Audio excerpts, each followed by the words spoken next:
now kind of getting into the meat and potatoes of your work. Can you talk about what a typical week in the Cleveland Orchestra looks like for you? Sure. Um, yeah, I mean, the kind of most normal week would be we start on Tuesday morning. Um, and usually on Tuesday morning, we would start with the big piece of the week, Rite of Spring or Symphony or whatever it is.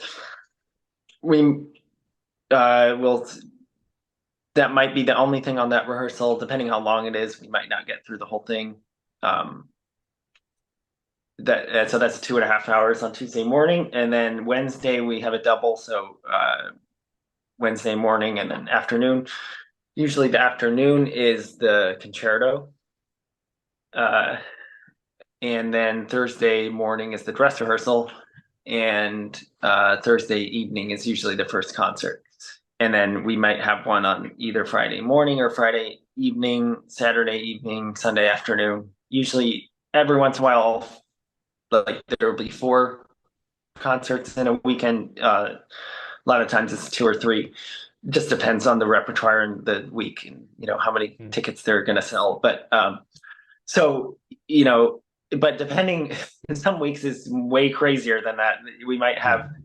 extra rehearsals for something else coming up, like a tour or the opera, Mm. or we might have two different programs in the same week, especially if it's like education concert that's going on at the same time, or a one-off, like maybe a one rehearsal, one concert type of like a movie that we do sometimes, or like the Martin Luther King concert we do. So like those types of things added on to the normal schedule can, make it so it can be a pretty crazy week, because often for, especially playing in the first violins, like even those like lighter programs, we might have just a gazillion notes, and so, so yeah, it can be really crazy at times. And we're always playing huge rep. I mean, even Blossom, which is a lighter schedule, our summer season, in terms of, usually we start rehearsing on Thursday or even Friday for the concert on Saturday or Sunday. I mean, even then, though, we play huge rep, like real symphonies, concertos, it's big stuff. So it's actually really fun though, because when you get in the swing of it, it's like it doesn't feel like as big of a deal as it might. I mean, first of all, because the orchestra is so amazing and they can play anything. But personally, preparing, like, you kind of get in the swing of preparing this super hard rep all the time, and it's fun. I mean, we play amazing repertoire. So yeah, it's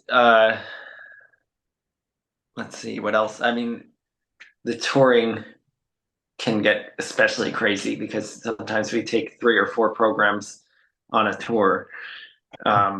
So like I remember the tour that got canceled because of COVID. The one of the last rehearsals we were supposed to do, I wish I had taken a picture of the rehearsal schedule, because it was so absurd. It was like complete Romeo and Juliet Prokofiev ballet. On top of that, like three or four other symphonies, and we were supposed to rehearse those all in one rehearsal. Like, I mean, it was clear like we had played it all before, and we had rehearsed it all before, but this was the final one, and it was just funny to see that amount of music on one rehearsal. I mean, he would have just touched each one just a little bit, but we didn't have that rehearsal because of COVID. But that's just a night, like a picture of how, how much rep we might be doing at one time per tour. So That's a lot. I'm curious for you personally, um, how do you juggle like preparing all that repertoire? Like, what does your day-to-day personal practice look like in preparation for not just the orchestra, but I'm sure you have other chamber projects. You mentioned you're in a quartet, your chamber projects, and I'm sure you try to do other things on the side. Like, how do you juggle all of that personally? Um, well, everybody's different. It depends for me, like let's say I'm gonna go play a concerto somewhere. For that, like I try to plan as far out as I can because I want to, you know, have it memorized and like really like so solid. And that's just like another level of preparation. Um that so that will I'll try to be, you know, preparing months and months and months in advance for that, especially if it's a piece I've never played. In terms of the orchestra stuff, like I was saying, it's so kind of relentless in the amount of repertoire that we play personally, and especially as a first violinist, I will say again, we have just by far the most notes of anybody in the orchestra. It's not even close. I think we played three times as many notes as anybody else. But anyway, that's beside the point. But because of that, I find personally I can't actually look too far ahead. Um, Otherwise, it's kind of overwhelming, and and it's not even that helpful because I might forget everything I practice. So like usually, to be honest with you, I am practicing 1 week ahead. So I'm like my goal is to be ready like 100% at the first rehearsal of the week Yeah. of any given piece. Um, but yeah, it like if I was gonna play a solo with the orchestra, which I'll tell you in a second, I did kind of once, but that you know I would see way far out in the future and have in my mind and be preparing for. So the so like I got to play Scheherazade with Cleveland Orchestra, which was amazing, like absolutely the highlight of my career. Um, but the way it happened was I one of the two of the other concertmasters at the time were on vacation, so they weren't playing. So it was me and another concertmaster. I was sitting second chair, and the night before the rehearsal, she got sick. And I got a call like, "Oh, you're gonna play Scheherazade the next morning." It was like 9 p.m. Thursday night. So I had to go in Friday morning for the rehearsal, play Scheherazade, and then the concert was on Saturday. and, and it was nuts. But I mean, that's one that I prepared, you know, since I was like in middle school, I played that.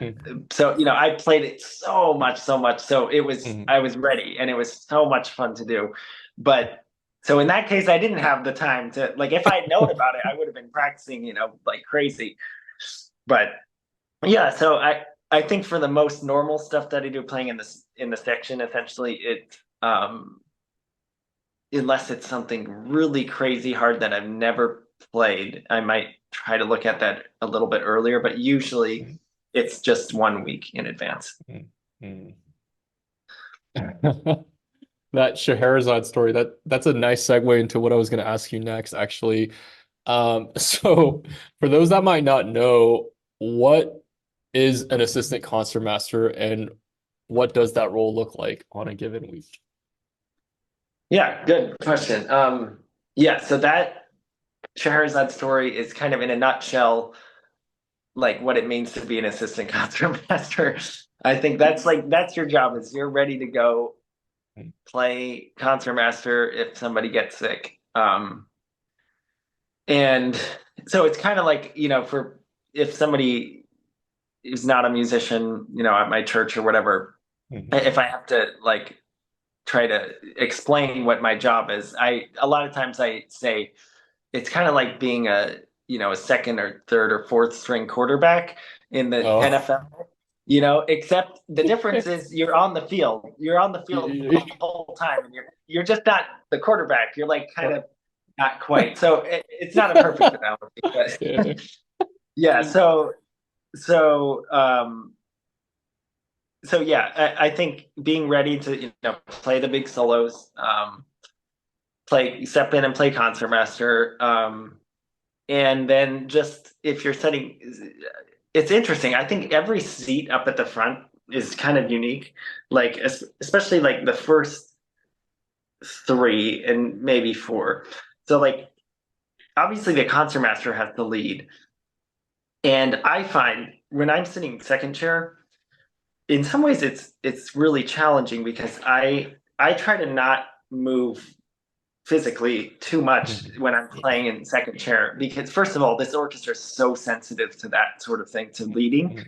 So even if I when I play concertmaster, I you don't need to do a lot of leading in this orchestra, I find. I mean, I don't have a lot of experience playing here, but the times that I did, I mean, playing actually concertmaster here is what I meant. Mhm. So that thing about the second chair, I find like I try to kind of get out of the way, not be in the way of the concertmaster or the principal Mhm. second, and not give any extra information, like in terms of Mhm. physical movement. And other than that, just trying to help, the concertmaster with whatever he or she might need, page turns and like things like that, and just supporting. A lot of it is just supporting, and then the third chair, you're also not leading, but you might lead a tiny bit if necessary. And fourth chair, it's more like second chair. So yeah, they're all different. Um, Mhm. Yeah, but the main thing I would say is being ready to step in if necessary. Mhm. Yeah, and I'm curious because every orchestra is a little bit different with the titles. And I believe with I believe with Cleveland, there's concertmaster, associate concertmaster, and then several. Is there a couple or assistant concertmasters? How does that Yes. all work? Yeah. So technically, we have five concertmaster positions. They're not all currently filled, Mhm. but if they were all filled, there'd be the number one is the concertmaster. Number two is associate concertmaster. Sorry, first associate concertmaster. And for whatever reason, often in this orchestra, the first associate concertmaster would actually sit third chair. So that I guess the idea is that whoever that second chair person, Amy Lee, right Mhm. now, uh, would stay in that spot. So if the number one leaves, then she's still there, and then I guess to just have a little bit more continuity. So yeah, the second in line is the first associate concertmaster, but he or she would sit third chair. And then there's associate concertmaster who's Amy Lee, and then Jessica Lee is assistant, and I'm assistant. Mhm. So right now, for the one and two positions are vacant. So Mhm. it's just Amy, Jessica, and me. Okay. Wow. Yeah, and I know that it was just announced a few weeks ago that Jessica was also going to be stepping down from the orchestra to pursue teaching full time. So I guess you and Amy will have to hold down the fort next year, right? Yeah, yeah. Well, I mean, I can tell you. I think I'm allowed to tell you that there was an audition. They did hire somebody for the first associate concertmaster position, but it hasn't been announced Sure. who it is, and I don't think I'm definitely not supposed to say who it is. Yeah, Hopefully, I was yeah, allowed to say that they hired yeah. somebody. I don't think that's correct. Yeah, yeah, yeah. Okay, Yeah, well, so I mean, more or less, you guys will be juggling different roles throughout the next year. yeah. So, are there any concerts? Because I know the season has been announced. Are there any concerts that you know for sure you'll be having to lead as concertmaster, or is that kind of? No, like I mean, the nature of my position right now, just because we have so many concertmasters, is it's pretty rare that I get to lead, and if I do, it's usually last second. Like Mhm. the only times I have actually has been last second, like because somebody got sick, Yeah. and you know that's just the way it is. So yeah, I mean, I wish I would know more in advance, but that's just yeah Yeah. my position right now. Yeah. I love that analogy as the backup quarterback or something as a football fan. Yeah, That's one. yeah,